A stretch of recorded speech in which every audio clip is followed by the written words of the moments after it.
Good evening and welcome to KRCG 13 live at 6. I'm Grant Palmer. 10 people have been shot and a total of 12 were injured in a mall shooting in South Carolina this afternoon. In Uvalde, a 1-hour delay in confronting the shooter could lead to discipline, lawsuits, or criminal charges against police. At least more than 70% of Americans say they plan on taking at least one trip this summer. That's despite gas prices creeping towards a once unimaginable $5 per gallon. Good evening. Prosecutors will seek the death penalty for a Lebanon man accused of murdering a woman after keeping her captive in a cage. Defendant James Phelps appeared this morning in a Buffalo, Missouri courtroom for a pretrial hearing. Good evening. Minutes after the Supreme Court struck down Roe v. Wade, Missouri became the first state to ban all abortions. Governor Mike Parson last week told reporters he would waste no time in putting Missouri's trigger law on abortion into effect once the Supreme Court released its ruling. And as Senate Democrats today passed that massive economic package, Missouri Republican Senator Roy Blunt speaks out. Good evening. There was a brutal attack on the husband of House Speaker Nancy Pelosi early this morning. It happened in his own home in California. Good evening. Federal authorities say a pregnant Arkansas woman who thought she was going to a job interview was instead killed by a Missouri woman who wanted to claim her baby. The baby was also found dead. Columbia police are investigating after a man fired a gun at an employee inside a business this morning. Today, 2 local fire stations joined forces to host a fundraiser to help a fellow firefighter who's battling cancer. KRCG 13 Sierra Tate spoke with the fire department about their efforts to raise money and the young man who is fighting for his life. Take a look at these numbers. Domestic airfare is costing 34% more than 2019. Airbnb prices are up over 11% this year. Good afternoon. We're learning new details about a shooting that left a man dead in Jefferson City Saturday. Jefferson City police say the name of the deceased man is 27-year-old Michael Burns. In the department's initial release, police said the incident happened near the intersection of Broadway and Atchison Streets. Now that the voters have spoken and given Proposition Fire the green light, the Sunrise Beach Fire Protection District looks to improve in areas of retention, staffing, and lowering insurance rates. After an overnight session, hours of filibustering, and weeks of discussion, the Missouri Senate has approved a plan for a congressional map. A victory for some, but the battle isn't over. KRCG 13's Michael Atkinson explains. Sheehan says a bivalent booster clinic is scheduled for this Saturday at the department's Worley Street location. If you're a resident of Jefferson City, the bivalent booster is not available at the Cole County Health Department yet, but is available at other providers such as the Jefferson City Medical Group. As bizarre rumors of cannibalistic behavior and multiple murder victims flood social media, authorities have confirmed little about a missing woman and 2 suspects now under arrest in South Central Missouri. Everything about the case appears to be strange, including the first clues going to the FBI. The worst of the Omicron variant appears to be behind us, but the toll it has taken on the healthcare industry is still prevalent, and you may see it when you take a trip to your local pharmacy. The Office is making a comeback. No, not with a new season, but with Legos, beer, food trucks, and live music. What's not to like? Good too, doesn't she? Absolutely. She does, yeah. And she's energetic, and they showed a video of her dancing. She can skip around that dance floor. I hope you're like that when you're 100, you know? The girl from Ipanema goes walking. We're hoping to get a guy named Grappling Grant Palmer. Maybe next time. Grant, what do you think? I give him the people's elbow, baby. You would fit right in there, wouldn't you? I don't know about that chair smacking, man. I might, you know, after a football career, you know, shoulder, yeah, you got to go right in the ring then. Yeah, right after football career. We could come up with a pretty good name for you, I bet. Think so. Grappling He Grant. came up with a pretty good one. I would think say. so. I think so. Going to recover to the 50s group. It's going to be a really tough week for us. And then we just jump off a cliff. I feel like if you can survive this week without getting sick, you're almost like... You got a strong immune system, That's right. You could say that. 6-5 on the season, Grant and Chad. And guess what? They're bowl eligible. We're going bowl. That's right. They wanted it. That was their goal, and they got it. Man, was it last week? A week ago, I said, you know what? I think Mizzou has a chance in this game, and they showed up. They did the thing. Obviously a sad night for some Missouri fans. You know, Pujols and Molina, their career's over. You know, it's tough. It's tough for the Cardinals fans to see that. I guess you could say Pujols went out swinging. He did. He did. Got the record. Got the record. Who a lot of people didn't think he'd make it, but he did. Including you. Including me. Including me. I believed in him, though. Golf teams on championships this weekend.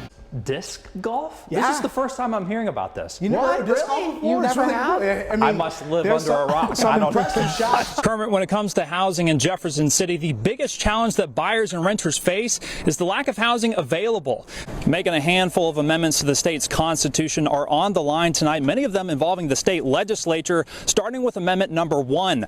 Megan, despite supply being low and demand being strong in Jefferson City, housing prices haven't doubled like they have in other parts of the country. Kermit, right now it's snowing, but earlier today the building behind me was on fire. The Jefferson City Police Department was initially dispatched to the building because a burglar alarm was sounding off, but the first officer who arrived to the scene saw fire blazing from the rear of the building. Thanks, Rod. It's a cold one up here in Moberly for an all Mid-Missouri matchup with a Class 3 district championship on the line. The hometown Spartans will be battling the Boonville Pirates tonight. Megan, a trucker I spoke with today here at Gasper, says the rising cost of diesel fuel is severely hurting the trucking industry. Kermit, the smell of smoked meat has been filling the air here today at the Jaycees Fairgrounds as today marks the 15th annual Capital City Cook-Off. Kermit, it is official. Columbia Public Schools has voted to approve the $80 million bond, which will now be on the ballot for the city of Columbia April 5th. Kevin, the Bulldogs are coming off of a big win versus Centralia last week and are now set to take on Southern Boone, who is coming off a very tough loss versus a very good Odessa team. So it looks like we should have a pretty good game on our hands tonight. Here today at the Activity and Recreation Center on Ash Street in Columbia, citizens were able to inquire about how MoDOT intends to improve I-70. Although educational boards wrapped essentially around the entire room at the center used for the event, MoDOT Rep. Brandy Baldwin says one proposal stands above the rest. So what we're looking at the hardest is the connector, so 63 and 70 interchange. MoDOT is considering 3 main alternatives for said connectors. Number 1 would keep a left-hand turn flyover ramp and an additional intersection at Conley and US 63. Number 2 would feature a diverging diamond interchange where traffic temporarily flows on the opposite driving side of the road with the left-hand turn flyover ramp removed, as would number 3, in addition to the Conley Road intersection being split into 2 intersections. What we hope to see from that is improved mobility of the traffic, reduce congestion, get people going where they want to go more efficiently. But not everyone agrees with MoDOT's proposed improvements, like Dan Benthal, who owns several billboards along I-70 in Boone County. This is nothing more than another money grab for people with books and little calculators. Nobody knows how to do anything. So we talk about it, make the taxpayer think they're getting something. Benthal adds he wants to see a bigger interstate. You know, it's time to widen this interstate. Every day I see wrecks, trash, overgrown. We look pathetic compared to other states. People can also give their comments online through Sunday, July 31st, and you can find a link to that forum on our website at krcgtv.com. Reporting in Columbia, Grant Palmer, KRCG 13. Wright says the ultra-high frequency is highly sought after, and many stations want to change to it because it's much better with mobile devices, which means you should be able to watch KRCG on the go with no problems. The man who police say killed a Columbia area mother and daughter is still on the run. Good evening and welcome to KRCG 13 live at 10. I'm Grant Palmer.